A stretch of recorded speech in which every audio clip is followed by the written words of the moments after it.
presentation. What presentation? Our drugs presentation. Oh, but I'm in my pyjamas. I can't do it in my pyjamas. I should probably get changed. Hello everyone, and today we will be doing a presentation on how Alzheimer's disease is portrayed in the film The Father. I'm now going to go through the amyloid plaque mechanisms, the difference between normal APP processing contrasted to in Alzheimer's. So amyloid beta is formed from the precursor protein APP, which involves the enzyme alpha secretase, which normally cuts in the middle of the alpha beta domain, whereas in Alzheimer's patients, this involves the enzymes beta and gamma secretase. So beta secretase cuts before the alpha beta domain, whereas gamma secretase cuts after the alpha beta domain. So this abnormal cleavage releases alpha beta peptides, especially alpha beta 4-2, and this aggregates to form toxic amyloid plaques. So mutations in the pathway involving APP and penicillin 1 and 2 increases this alpha beta 4-2 production. So the next mechanism is through tau proteins. So normally microtubules have tau proteins associated with them, but in Alzheimer's disease, these tau proteins become heavily phosphorylated, which causes them to dissociate from the microtubules. These phosphorylated tau proteins then aggregate and form neurofibrillary tangles. There's two consequences of these neurofibrillary tangles. So one is that microtubules are critical for transport along axons, so neurons are now unable to transport cargo along axons efficiently. And another is that neurofibrillary tangles are toxic to mitochondria. So here is a list of some general symptoms of Alzheimer's disease, including progressive memory loss, confusion, changes in personality, difficulty with daily tasks, and difficulty swallowing and doing basic things. In the movie, we do see Anthony misplacing items. However, we will get on to his specific progression of the disease later on. I'm now going to go through the progression of Alzheimer's disease. So in preclinical Alzheimer's, there is neuronal loss in the basal forebrain. So years before symptoms even become apparent, there is already the buildup of abnormal proteins in the brain. In early Alzheimer's, short-term memory loss is then seen, and this involves kind of mild confusion about times and places, and the pathology spreads from the hippocampus to the surrounding cortical areas. In mild to moderate Alzheimer's, there is then neuronal loss up to the cortex, and the symptoms intensify within the patient, so they have difficulties of names and daily tasks, and their personality also begins to change. In severe Alzheimer's, there is then widespread neuronal loss across the cortex of the brain, and the symptoms then intensify further. So there's severe memory impairment, loss of speech as well, and just daily tasks. We will now move on to Anthony's specific progression of disease throughout the film. So at the start of the film, we see him show some aggression, as we see him say the words little bitch, and he also refuses help from any workers. We also see progressive loss of memory as he starts forgetting familiar faces such as his daughter Anne, and he also is unable to remember names like James, Paul. We also see him start to lose track of time. For example, the scenes where it's dinner time and he's still saying that, oh, he thought it was morning because he's in his pyjamas. We then see he has quite a few fixations throughout the film. So there's the fixation on the watch, and this is like repeated as a motive throughout the film. And he questions Paul about this watch, thinking that Paul has stolen the watch from him, and this also shows him becoming increasingly paranoid throughout the film. And then another fixation is the flat, so he thinks this flat is his flat, even though he's constantly being told otherwise. But throughout the film, this fixation intensifies as he refuses to believe that it's anyone's flat but his own. We then also see his memory kind of loop throughout the film, as we see a repeated scene of him like eating chicken for dinner, and then he's having an argument with Paul later on. And we also see him having like flashbacks of old memories. For example, there was a scene where he had a flashback of when his daughter was in an accident. We also see then at the end of the film he starts to lose like basic motor skills, as he's unable to dress himself and he requires help to put his clothes on. And then we also see it starts to take a toll on his family quite a lot, as his daughter Anne is constantly breaking down into tears, and her husband Paul is getting increasingly impatient, saying just put him in the care home, which they end up doing so. And we also see at the end how hard it must be for care workers working with Alzheimer's disease patients, as the severity of his disease ends up making him revert to a childlike state, and he's calling out for his mummy, and you can see how emotional it's making the care worker feel. We will now be having an exclusive interview with someone who's had a family member suffer from Alzheimer's disease. Hello. So, who in your family had Alzheimer's disease? It was my granddad. And could you see the progression in his disease at all? Oh yeah, definitely. I mean, it started out really like subtle, like just forgetting certain things, and struggling with little things, and then eventually it progressed to forgetting who we were, mixing up family members' names, even though he's known us his whole life. Like on a couple of occasions, he called me my sister's name, my sister my auntie's name, and then it got to a point where we would ask him, "Oh, do you remember who we are?" And he'd just look so out of it, like there was not a thought there.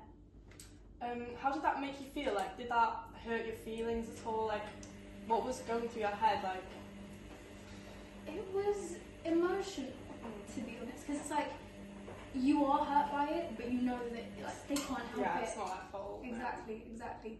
But then it's like one of those things. It's like seeing someone that has known you your whole life. Like he used to pick me up from school, so that's a lot of years of memories, and it's like they're just gone.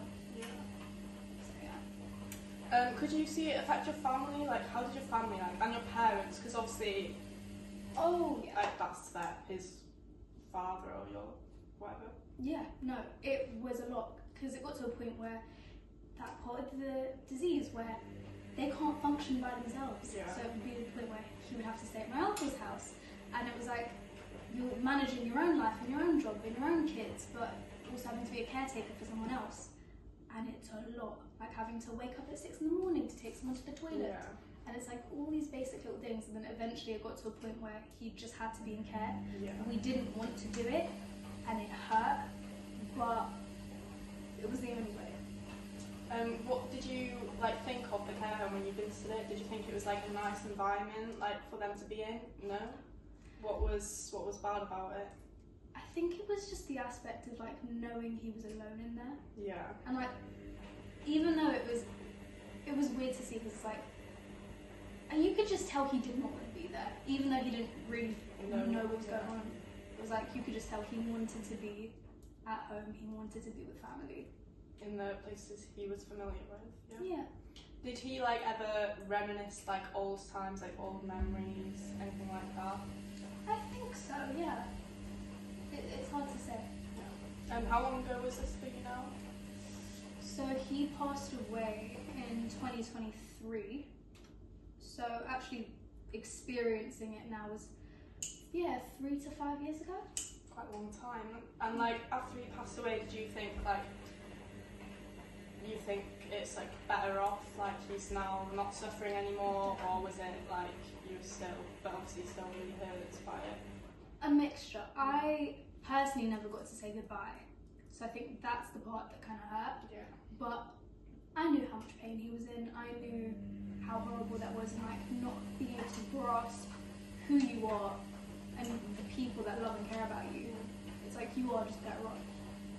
It's bittersweet because yes, it's a shame he's not around anymore, and it's a shame he's missed out on events in our lives, but at the same time I know he's in a better place, and as long as he's not suffering. And what was his reaction when he was told about the disease? Do you have any memory of that, or how he was with his carers? Did he refuse any help, or was he always willing to cooperate, that type of thing? So actually he was willing to cooperate, from what I was told.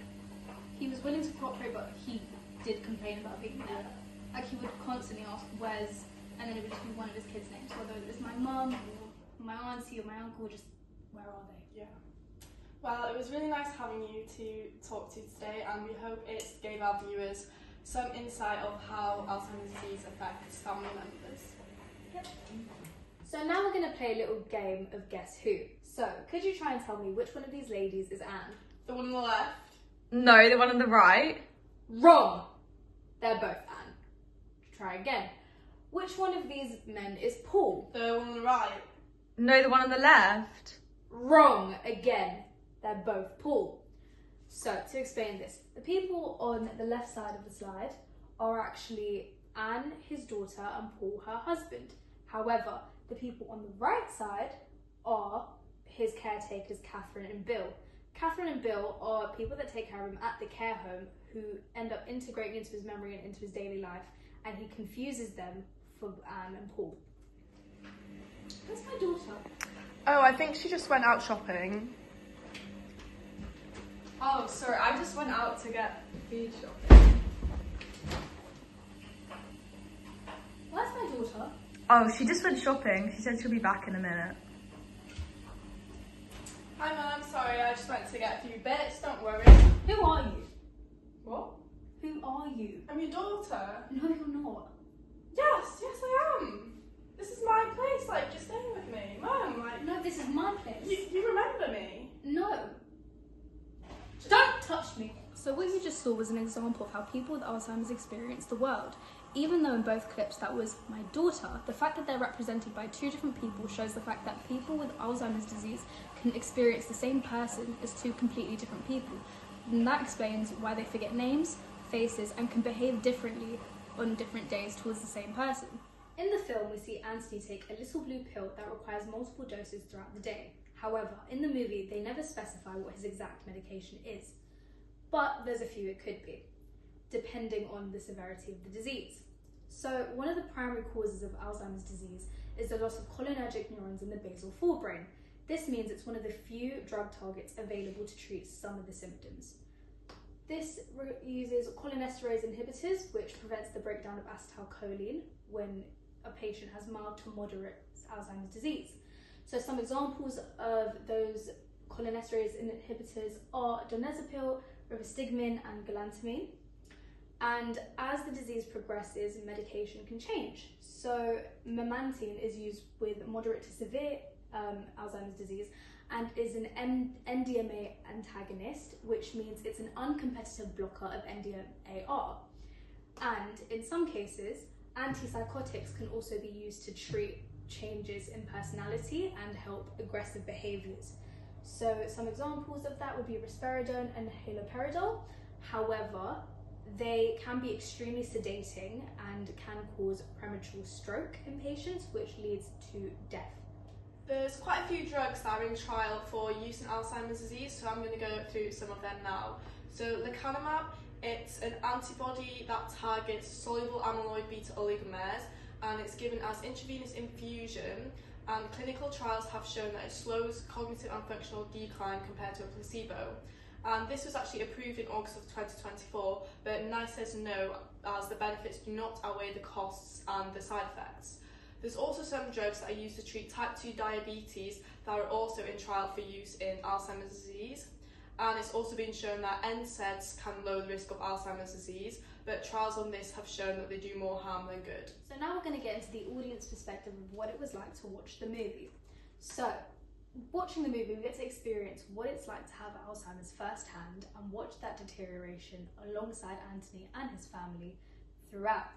This creates an accurate portrayal of the disease as we're taken on a journey alongside Anthony, whereby we're confused and anxious and we're losing track of everything that's going on around us, as well as him. This also makes us empathise with the families of people that have Alzheimer's disease and what it must be like to watch them watch someone they love deteriorate.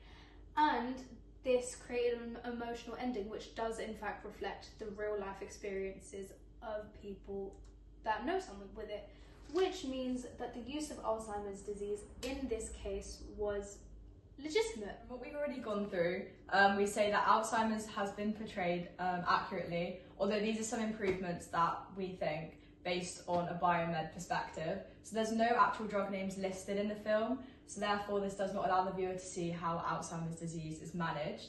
Also, we do get to see how families are affected, but we don't necessarily get to see how the carers manage the Alzheimer's disease from the patients. And we also don't get to see the early development of Anthony's condition, so therefore we can't see his personality change take place.